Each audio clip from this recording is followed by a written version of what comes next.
Hello everyone, कैसे हैं आप सब। आई होप सब अच्छे होंगे। आज हम पढ़ेंगे dependency preserving decomposition. Properties of decomposition का ये सेकंड प्रॉपर्टीज़ है। हमने लॉसी लॉसलेस के बारे में डिस्कशन कर चुके हैं लास्ट वीडियो में।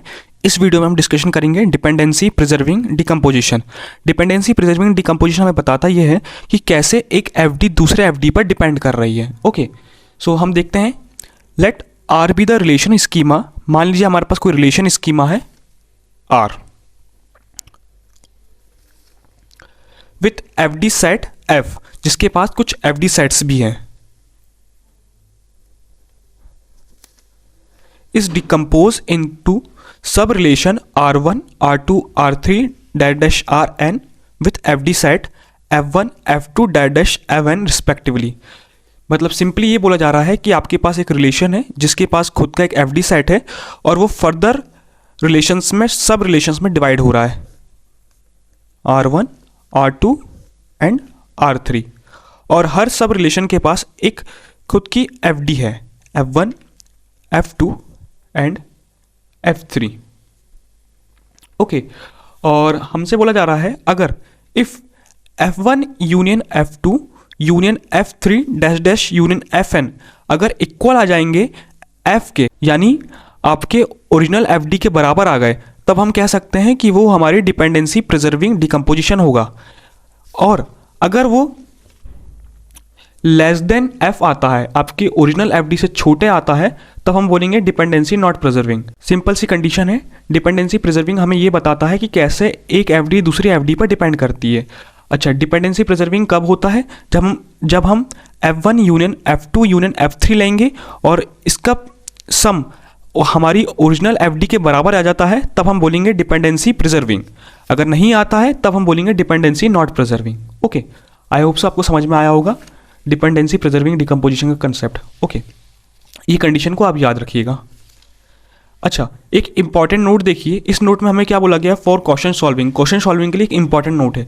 जैसे इसका क्वेश्चन आएगा, सबसे पहले आप क्या करेंगे? First take the closure of the attributes. जितने भी एट्रीब्यूट्स आपके पास गिवन होंगे सबका क्लोजर निकालिएगा। Then write all non trivial F D in the respective sub relation. और जितनी भी नॉन ट्रिवियल एफ डीज हैं उन सबको आप उनके सब रिलेशन में लिख देंगे। कैसे करेंगे हम इसे क्वेश्चन की हेल्प से देखते हैं। ओके, एक क्वेश्चन देखते हैं। इस क्वेश्चन को देखते हैं। इस क्वेश्चन में हमारे पास रिलेशन स्कीमा गिवन है और कुछ एफ डी सेट्स दिए हैं और डिकम्पोज कर दिया गया है R1, R2, R3 and R4 में। और हमसे पूछा क्या जा रहा है कि क्या इस क्वेश्चन में डिपेंडेंसी प्रिजर्व है कि नहीं है। चलिए चेक करते हैं। सबसे पहले हमने एक इंपॉर्टेंट नोट देखा था। नोट में क्या था? First take the closure of the attributes. सबसे पहले जितने भी हमारे पास एट्रीब्यूट्स हैं सबका क्लोजर ले लीजिए। हम सबका क्लोजर लेते हैं। यहाँ पर हमारे पास कितने एट्रीब्यूट्स हैं? 5 एट्रीब्यूट्स हैं। हम सभी का क्लोजर लेंगे, वन बाय वन लेते हैं। सबसे पहले ए का क्लोजर लेंगे। क्या आएगा?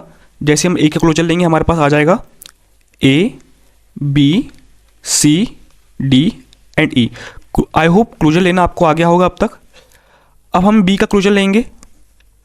बी के क्लोजर से क्या आ जाएगा? बी, सी, डी एंड ई। अब हम सी का क्लोजर लेंगे। सी के क्लोजर से क्या आ जाएगा? सी, डी, बी एंड ई। अब हम डी का क्लोजर लेंगे। डी के क्लोजर से आएगा डी, बी, ई, सी। अब हम ई का क्लोजर लेंगे। ई के क्लोजर से सिर्फ ई आएगा। अच्छा, अब हमने सभी का क्लोजर निकाल लिया है। सेकेंड स्टेप क्या थी हमारी? Then write all non trivial F D in the respective sub relation. जितनी भी नॉन ट्रिवियल एफ डी है उन्हें उनके सब रिलेशन में लिख दीजिए। सब रिलेशन मतलब ये आपके सब रिलेशंस हो गए, ये मेन रिलेशन और ये सब relations R1, R2, R3, R4। कैसे लिखेंगे देखिए। सबसे पहले एक टेबल का फॉर्मेशन करेंगे।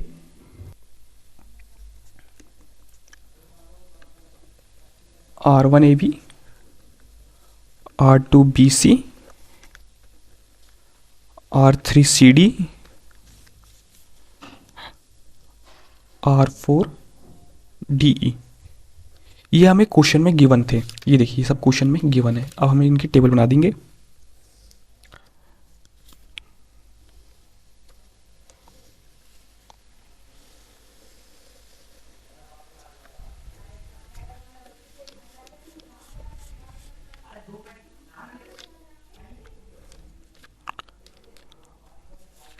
अब आपको एक चीज़ चेक करनी, अब क्या चेक करना है, चेक ये करना है कि आप ए के क्लोजर से क्या बी ला सकते हैं या बी के क्लोजर से ए ला सकते हैं, आपको ये चेक करना है। जैसे अगर आप ए का क्लोजर लेंगे आपके पास बी आया क्या, या बी का क्लोजर लेंगे आपके पास ए आया क्या, ये चेक करना है। चेक करते हैं। जैसे मैंने सबसे पहले ए का क्लोजर निकाला, मैंने ए का क्लोजर निकाला था, क्या ए के क्लोजर से बी आ रहा है? हाँ, बी आ रहा है, तो मैं लिख सकता हूँ ए टेंड्स टू बी। ओके, क्या बी के क्लोजर से ए आया क्या? बी का क्लोजर लिया, ए आया क्या? नहीं आया, तो मैं नहीं लिखूंगा।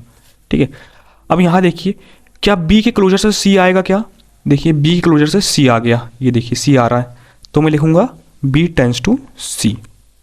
ओके, अब चेक करिए सी के क्लोजर से बी आ रहा है क्या? सी का क्लोजर लिया और देखिए हाँ बी आ गया, तब मैं लिखूंगा सी टेंड्स टू बी।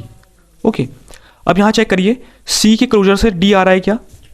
सी का क्लोजर लिया और डी आ गया, तब मैं लिखूंगा सी टेंड्स टू डी। अब चेक करिए डी के क्लोजर से सी आ रहा है क्या? डी का क्लोजर लिया और सी आ गया, डी टेंड्स टू सी। अब यहाँ चेक करिए डी का क्लोजर लो, क्या ई आ रहा है क्या? डी का क्लोजर लिया, ई आ रहा है, डी टेंड्स टू ई। अब ई का क्लोजर लो, क्या ई के क्लोजर से डी आ रहा है क्या? ई के क्लोजर से डी नहीं आ रहा है, तब हम नहीं लेंगे। सो ये हमारी F1, F2, F3 सारी FDs बन गई। अब हम इन्हें टेबल से बाहर निकाल लेंगे। टेबल से बाहर निकालेंगे, A tends to B, B tends to C, C tends to B and C tends to D, D tends to C and D tends to E। अच्छा, ये हो गया। अब आपको यहाँ पे कुछ रिलेशंस दिख रहा होगा, वो देखते हैं क्या रिलेशन है इन सब के बीच में। ये देखिए, ये क्या है? C टेंड्स टू B और D टेंड्स टू C। यहाँ मुझे दिख रहा है कि यहाँ मेरी ट्रांजिटिव प्रॉपर्टी लग रही है। कैसे ट्रांजिटिव प्रॉपर्टी लग रही है देखते हैं। जैसे देखिए A tends to B, B tends to C, इसे साइड में कर लेते हैं, तो हमारा क्या बचेगा? C tends to D, D tends to E। अब देखिए यहाँ पर क्या लिखा है? यहाँ पर लिखा है D टेंड्स टू C और C टेंड्स टू B। इन दोनों में लगेगा हमारा transitive property. Transitive property, properties of FDs में हमने ट्रांजिटिव प्रॉपर्टीज के बारे में सीखा था। ट्रांजिटिव प्रॉपर्टीज क्या कहती है कि अगर x टेंड्स टू y है और y टेंड्स टू z है, तब मैं कह सकता हूँ ये मेरा हो जाएगा x टेंड्स टू z। ये दोनों एफडी में कॉमन है, कॉमन एट्रीब्यूट्स हैं, इसलिए x टेंड्स टू z हो जाएगा। सेम केस यहाँ भी होगा। यहाँ देखिए c और c दोनों एफडीज में कॉमन है, इसलिए d टेंड्स टू b हो जाएगा। तो चलिए लिखते हैं। तो हमारी एफडी क्या आ जाएगी? हमारी एफडी आ जाएगी a tends to b, b tends to c, c tends to d, d tends to e and d tends to b। अच्छा, अब ध्यान से देखिए एक और प्रॉपर्टी यूज़ हो रही है। कौन सी प्रॉपर्टी यूज़ हो रही है? इन दोनों के बीच में यूनियन की प्रॉपर्टी यूज़ हो रही है। किसकी प्रॉपर्टी यूज़ हो रही है? यूनियन की। यूनियन प्रॉपर्टी क्या कहती है कि अगर x टेंड्स टू y है और x टेंड्स टू z है, तो हम कह सकते हैं x टेंड्स टू yz हो जाएगा। ये प्रॉपर्टी यूज़ हो रही है। यहाँ पे देखिए d टेंड्स टू e है और d टेंड्स टू b है, तो क्या अब हम इसे d टेंड्स टू e भी लिख सकते हैं? हाँ, बिल्कुल लिख सकते हैं। लिख दीजिए a tends to b, b tends to c, c tends to d और d टेंड्स टू BE या EB। अब आपको जो लिखना आप लिख सकते हैं, D tends to BE। Okay, अब ध्यान से देखिए, क्या यही एफडी हमें गिवन थी क्वेश्चन में? चेक करिए, यहाँ क्या है? A tends to B। देखिए यहाँ पे A tends to B, B tends to C, B tends to C, C tends to D, C tends to D और D tends to BE, D tends to BE। Okay, तो आप देख सकते हैं कि ये मेरी जितनी भी एफडी थी F1, F2, F3, F4, इन सब का समीशन किसके बराबर आ गया? मेरी ओरिजिनल एफडी के बराबर। यानी मैं कह सकता हूँ F1 union F2 union F3 ये सारा समेशन मेरा किसके बराबर आ गया, मेरी ओरिजिनल एफडी के बराबर आ चुका है। ये मेरी ओरिजिनल एफडी ही है, तो मैं कह सकता हूं या इस क्वेश्चन में मेरी डिपेंडेंसी इज प्रिजर्व्ड। ओके, ये हो गया हमारा आंसर। आई होप सो आपको ये क्वेश्चन समझ में आया होगा। अगर आपको डिपेंडेंसी प्रिजर्विंग निकालना है किसी क्वेश्चन में, सबसे पहले आप जितने भी एट्रीब्यूट दिए हैं उनका क्लोजर निकाल लीजिए, फिर सब रिलेशन का टेबल बनाइए, फिर चेक करिए ए से बी और बी से ए क्या पॉसिबल है। अगर पॉसिबल है तो वो लिखिए, ठीक है। जैसे कि देखिए यहाँ बी से सी भी पॉसिबल था, मैंने बी का क्लोजर लिया, सी मिल गया, इसलिए मैंने बी टेंस टू सी लिखा। सी का क्लोजर निकाला, बी मिल गया, सी का क्लोजर निकाला, बी मिल गया, तो मैं लिख सकता हूँ सी टेंस टू बी। ऐसे सभी में चेक करिए, ये हमारी F1 F2 F3 ऐसे करके हमारी FDs मिल जाएगी, और इन सबका आप यूनियन ले लीजिए। सारी प्रॉपर्टीज़ लगाने के बाद अगर आपके पास आपकी ओरिजिनल FD आ जाती है तो कहेंगे डिपेंडेंसी इज प्रिजर्व, अगर नहीं आती है तो dependency is not preserve. Okay, I hope so आपको एग्जाम्पल समझ में आया होगा। एक और नेक्स्ट एग्जाम्पल देखते हैं। नेक्स्ट क्वेश्चन देखिए, इस क्वेश्चन में भी हमारे पास रिलेशन स्कीमा गिवन है और कुछ FD सेट्स दे दिए गए हैं और बोल दिया गया है कि R को हमने डिकम्पोज कर दिया है R1 R2 R3 सब रिलेशन में, और चेक करने क्या बोला है, डिपेंडेंसी प्रिजर्विंग है कि नहीं चेक करके बताइए। सो सॉल्व करते हैं। फर्स्ट ऑफ ऑल सबसे पहले हम क्लोजर निकालेंगे जितने भी एट्रीब्यूट है सबका। सबसे पहले ए का क्लोजर निकालते हैं। जैसे हम ए का क्लोजर निकालेंगे हमारे पास क्या आ जाएगा, ए बी सी और डी। फिर हम बी का क्लोजर निकालेंगे, बी के क्लोजर से क्या आ जाएगा हमारे पास, बी सी डी। फिर हम सी का क्लोजर निकालेंगे, सी के क्लोजर से हमारे पास आ जाएगा सी डी बी, ठीक है। अब हम डी का क्लोजर निकालेंगे, डी के क्लोजर से आ जाएगा डी बी और सी। ओके, आई होप सो आपको क्लोजर निकालना आता होगा।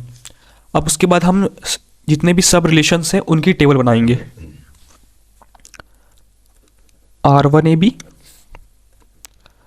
R2BC R3BD। सब रिलेशन की टेबल बनाने से क्या फ़ायदा होता है, इससे ये फ़ायदा होता है कि हमें हमारी F1 F2 F3 FDs मिल जाती है, जिनका यूनियन निकालने से हमें पता चल जाता है कि हमारा FD है वो डिपेंडेंसी प्रिजर्व्ड है कि नहीं है। ओके, अब देखते हैं। अब देखिए ए का क्लोजर निकालूंगा, क्या बी आ रहा है, क्या ए के क्लोजर से हाँ बी आ रहा है, तब मैं कह सकता हूँ ए टेंस टू बी। क्या बी के क्लोजर से ए आ रहा है, क्या देखिए बी का क्लोजर से ए आया, क्या नहीं आया, तो हम नहीं लिखेंगे। अब बी के क्लोजर से सी आ रहा है, क्या बी के क्लोजर से सी आ रहा है, हाँ बी टेंस टू सी। क्या सी के क्लोजर से बी आ रहा है, क्या देखिए सी के क्लोजर से बी आ रहा है, हाँ। अब यहाँ देखिए बी के क्लोजर से डी आ रहा है, क्या बी के क्लोजर से डी आ रहा है, बी के क्लोजर से डी आ गया। क्या डी के क्लोजर से बी आ रहा है, क्या डी के क्लोजर से बी हाँ आ रहा है, डी के क्लोजर से बी आ गया। अब ये हमारी F1 F2 F3 FDs मिल गई। अब हम इन सब का यूनियन निकालेंगे, कैसे करेंगे, A tends to B, B tends to C, C tends to B, B tends to D और D टेंस टू B। अब आप ध्यान से देखिएगा, यहाँ पर हम यहाँ भी ट्रांजिटिव प्रॉपर्टी लगा सकते हैं, हम यहाँ भी ट्रांजिटिव प्रॉपर्टी लगा सकते हैं, हम यहाँ भी ट्रांजिटिव प्रॉपर्टी लगा सकते हैं। सो हम कहाँ लगाएंगे, अब हम अपने क्वेश्चन के हिसाब से देखेंगे। हमारा मेन मोटिव क्या है, हमारा मेन मोटिव है कि इस FD को निकालना है, ठीक है। तो देखते हैं कैसे, कौन सी जगह पर ट्रांजिटिव प्रॉपर्टी लगा सकते हैं। अगर हम यहाँ पे ट्रांजिटिव प्रॉपर्टी लगाएंगे तो ये क्या हो जाएगा, ये हो जाएगा A टेंस टू C, जो कि हमें नहीं चाहिए। यहाँ कहीं A टेंस टू C है क्या, नहीं, हमें A टेंस टू B भी चाहिए और B टेंस टू C भी चाहिए। तो इस केस में हम यहाँ पे ट्रांजिटिव प्रॉपर्टी नहीं लगाएंगे, ठीक है। तब देखिए तब ये क्या हो जाएगा, A टेंस टू B और B टेंस टू C जैसा का वैसा आ जाएगा। अब देखिए, अब क्या यहाँ ट्रांजिटिव प्रॉपर्टी लगा सकते हैं, देखते हैं। हमें क्या चाहिए, हमें चाहिए C टेंस टू D। हाँ ये देखिए, अगर मैं यहाँ ट्रांजिटिव प्रॉपर्टी लगाऊंगा तो यहाँ क्या आ जाएगा, यहाँ आ जाएगा C टेंस टू D, यहाँ आ जाएगा C टेंस टू D, जो कि हमें चाहिए था। ओके, और फिर D टेंस टू B जैसा का वैसा।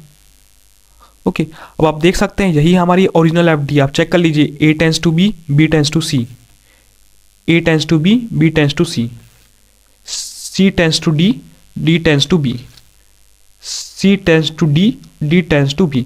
अब आप देख सकते हैं मेरी ओरिजिनल एफडी आ गई है, तो मैं कह सकता हूं इट इज डिपेंडेंसी प्रिजर्व्ड, यानी इस क्वेश्चन में भी डिपेंडेंसी प्रिजर्व्ड हो गई है। ओके, आई होप सो आपको क्वेश्चन समझ में आया होगा।